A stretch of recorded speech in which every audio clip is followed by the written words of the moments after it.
আমাদের এটা স্বাভাবিক কথা, আমরা সবাই চলি, সংবিধান আমাদেরকে সেই রাইট দিয়েছে।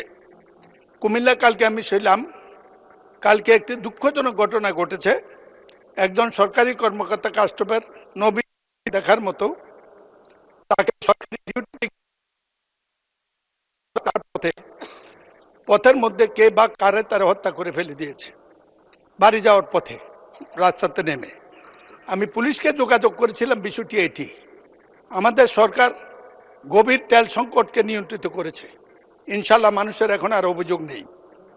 আর আমাদের উত্তর এই দিকের ওরাও বারবার দাঁড়ানোর সুযোগটা কিছু সীমিত হয়েছে, কিন্তু একটি ভুল বোধ হয়ে গেছে। সেটা হলো নিয়ন্ত্রণের ক্ষেত্রে পুলিশকে যখন জিজ্ঞেস করেছি, পুলিশ বলেছে আমাদের তেল সংকট আছে, ডিউটির পরিমাণ কমে গেছে, এত রাত্রে পর্যন্ত থাকার সুযোগ নেই। এই লোকটি নির্দয়ভাবে নিহত হয়েছে। কাস্টম কর্মকর্তা, কুমিল্লা মানুষ তাকে পছন্দ করে, কালকে এই মৃত্যুর ঘটনা আলোড়ন সৃষ্টি করেছে। পুলিশ বলেছে তাদের তেল সংকট আছে, তেল নাকি রেশন হয়েছে। পুলিশকে তেল রেশন না করলেও আমি মনে করি অসুবিধা হবে না। এমনি আইনশৃঙ্খলা পরিস্থিতির উন্নতির দিকে আমি স্বরাষ্ট্রমন্ত্রী এখানে নাই, মাননীয় প্রধানমন্ত্রীর দৃষ্টি আকর্ষণ করব। এই ব্যাপারটি পুলিশের তেল রেশন, আইনশৃঙ্খলা বাহিনীর তেল রেশন অবিলম্বে প্রত্যাহার করা হোক, নাইলে আইনশৃঙ্খলা সংকট সৃষ্টি হবে। এতে আমাদের জনগণের নির্বিঘ্নে চলাচলের সমস্যার সৃষ্টি হয়। ধন্যবাদ মাননীয় স্পিকার। মাননীয় সদস্য,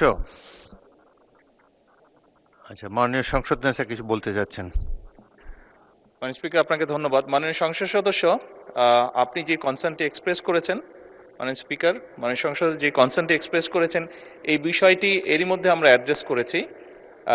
পুলিশ সহ এমার্জেন্সি বাহিনী যারা আছে, পুলিশ হোক, অ্যাম্বুলেন্স হোক, ফায়ার ব্রিগেড, এই জাতীয় যারা আছে, তাদের উপর থেকে এই যে এম্বার্গোটা ছিল এটা সরিয়ে নেওয়া হয়েছে। এটা আরও 2 দিন আগে এই সিদ্ধান্তটি আমরা গ্রহণ করেছি, 2 দিন আগে এটি ক্লিয়ার করে দেওয়া হয়েছে।